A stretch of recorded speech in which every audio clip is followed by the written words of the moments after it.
haa ta'u jaaldaandii gaaffii bareeda.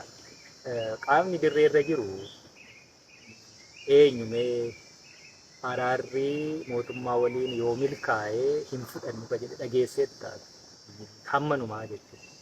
Silaa qaamni dirreerra jiru yeroo sumayyuu anaan nan laallatu ani waraanni bilisummaa Oromoo gonkumayyuu mootummaa kanaa waliin waa'ee nagaa haasa'u jechuu danda'a. Maaliif walii dhagalleerra atuu jirta achi keessa jechuudha. Wal quba qabaachisne kan nuti deemnuu fi lolaa fi jaallan akkas taanee deemna.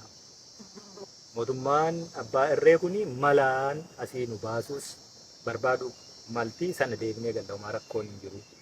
Garuu immoo duulli qondaalli foogganni waraana bilisummaa Oromoo bakka hin jirretti waraana kana qoru sinitti gaggeeffamuu danda'a jennee tilmaamna. Argiteetta duulli sun deema. Waraana bilisummaa Oromoo akkasitti qoranii qormaata sana dhibbaa injifatee keessa bahe irraa hiikkate yeroo sana caalaayyuu qawwee akkatti hiikkanne hin jiru jechuudha. Kanaaf qaamni dirreerra jiru qaamni kamiyyuu araarri kun nuu malu hin ta'uu hin jiru. Kanaaf irratti walii gallee wal mari'annee deemnee itoo marii hin qabnu ta'ee walii galtee hin qabnu ta'e yeroo sumayyuu olola baay'ee fincila baay'ee caccabiinsa baay'ee waraanarraa argitan. Qondaalotarraa hoogganotarraa argitan. Mariif mara habbaatiin kan inni deemu. Burjaajiin inni har'a dhalus hin jiru. Itoo dhaleera ta'ee yeroo ati as hin jirre yeroo ati deemtu. Wanni kun waraana bilisummaa Oromoo bakka hin bu'u. Wanni kun garaasaaf deema. Wanni kun qabsoo gurguratee. Ani qabsoo kanan oolchaa ka'ee dhutu dhalata ture miti. Hunduu fudhateera. Hunduu kan fudhate gariin egaa mataa isaa keessatti galuuf qophaa'ee taa'eera ta'uu danda'a.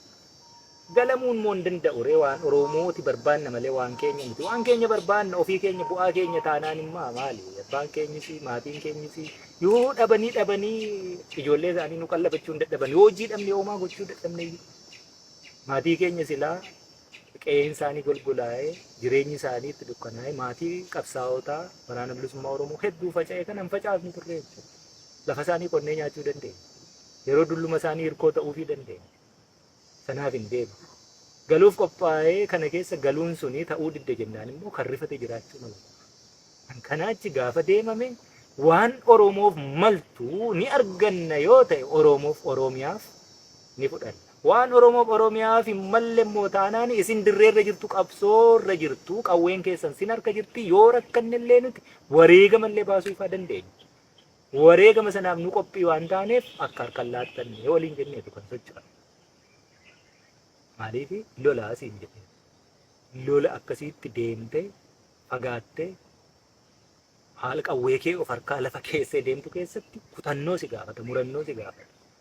Kanaaf wareegamaaf deemne malee jireenyaaf miti.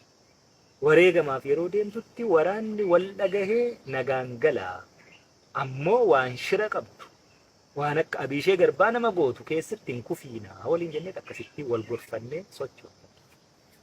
Akkuma jedhame waan summii qabdu dammaan makamtee dhufuu barbaaddu sana fudhachuu hin dandeenyu waan ta'eef waraanni immoo dirreetti duula asirratti dhufe inni qolate malee nagaa sanaanii gallaa yookaan akkas taanaa yookaan immoo lakkii isin wal qindeessitanii kan deemtantu jira malee bakka nun duutanii kan jedhe jiru tureeraa hin turre waan lafarra ture haa turre hin turre waan ta'eef waan har'a irraa nagadan tokko jiru.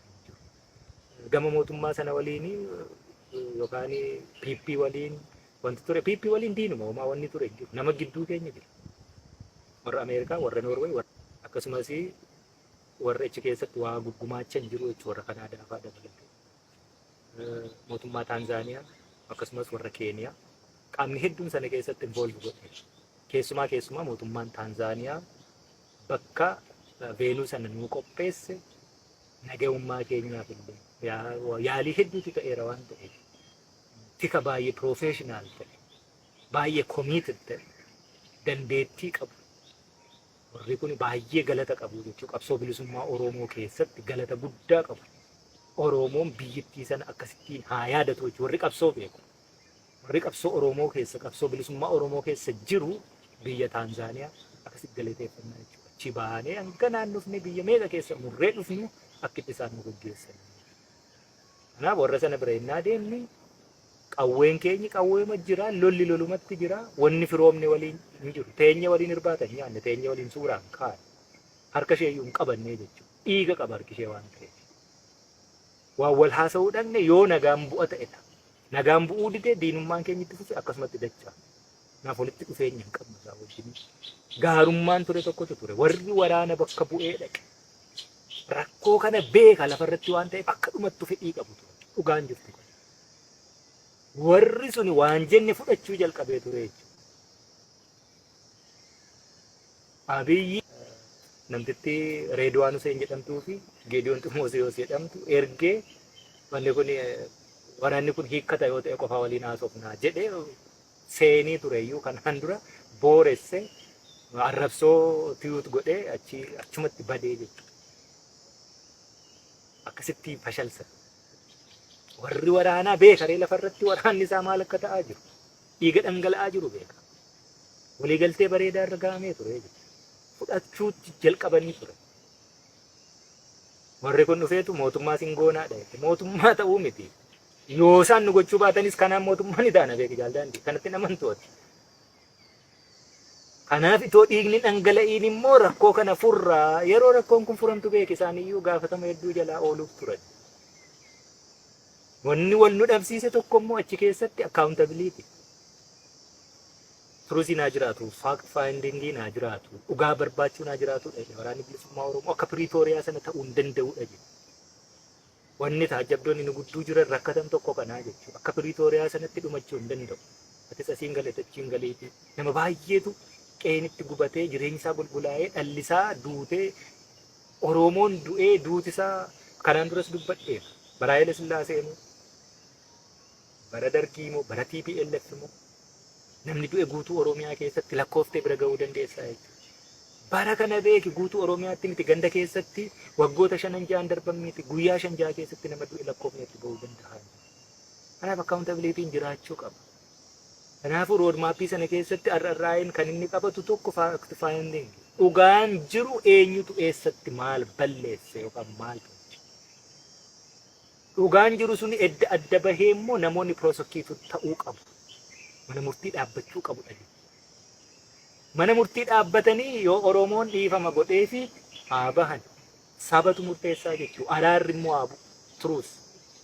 Araarri saba gidduutti, araarri gosa gidduutti, araarri gaafa bu'u ammoo warri piroosekiitu ta'e yookaan mana murtiitti dhaabbatamee itti murtaa'e uummati araara godhee fi araaramee uummata keessaa jiraatu yookaan immoo sarvaa godhu haa hidhamuu jennee jechuun akka seerri itti murteessa. Warri immoo rakkoo kana keessatti balaan irra ga'e kompenseeshinii haa jiraatu gumaan haa kafalamu. Kun osoo hin fudhatamiin mootummaatu laaffataa kun jechuun yeroo fudhataa maal ka jedhutu dhiyaate jechuudha. Mootummaan jabaan immoo eessa jira? Mootummaan jabaan jira yoo ta'e naafsi dirree kana eessaa ta'e namni dolloo nasiisaa fi meeqa. Mootummittiinis beektii miti lafa kana. Maa dhuftee asiin hundaa jirree yoo jabduu taate. Kanaaf fact findingiin jiraachuu qabaanii roodmaappii sana keessatti dhiyaatallee fudhataman argan. Namni akkasumattiin ajjeesee, hidhee, qalee, waan barbaade godhee uummatatti dabalamee taa'uu barbaade. Yoo xiqqaatee beeki uummati bareetu dhugaa jiru. Gumaallee yoo dhabe. Namichi waan sana godhe piroosekiitu ta'e hidhamuullee yoo dadhabe. Dhugaan baheetu araarri akka bu'u barbaadu. Kunis hin taane. Haala akkasii kana keessatti egaa wanni nuti sharamni jiru waan ta'eef gaddacha sun dhufte malee waraanni bilisummaa Oromoo gaafa wal gaggeessine walitti hinneetu hundiyyuu walitti dhaammatee dirree irratti immoo mootummaan kun firiikii inni fayyadamuu danda'u loluudha waan ta'eef lola sanaaf qopheessee lolee lolchiisee immoo akkasitti wal eege waan ta'eef confusionii yookaan burjaajiin gaafas ture tokko iyyuu turre. Confusioniin hin turre too jiraateera ta'e namuu yeroo sana iyya ture. Anaggoota anatu lolaa inni kaanii garaasaaf galaa gaafas hin jedhama. Hin jedhamne taanaan ergasii iyyuu ji'a meeqa gaddachaanii har'a ji'a meeqa ta'e hojii meeqatu hojjetan eenyu dubbata. Har'a gaa bakka dhabni dhangala'uu jalqabde sanatti kun iftee jechuudha. Sun immoo nama goyyomsuu goyyomsaa fi somni abiyyiin baasaan jiru hallayyaa qileessa buusaa jira qilee keessaan baan. Beeki mootummaa Itoophiyaa kana walitti dhufanii hojjetuun isnaaraas seete liyaabiliitii guddaa. Maal jennaan biyya jigdettidha deemteetu seetta waan ta'eef. Oromoo immoo kanaa achi jigsuurra iddoo amma jirutti qabnee hojjenna wajjinii isa jedhuu roodmaappiin suni daandii ittiin hulluuqan isaanii agarsiisee ture. Sanatti illee hulluuquun barbaanne waan ta'eef qilee sanatti hanga awwaalamanitti qabsoon sun akkasii wanti ture waan ta'eef dirreerraa namni tokkoyyuu kana morma jedhe akka ragaatti yoo jiraate silaa inuma argina sirree jechuudha.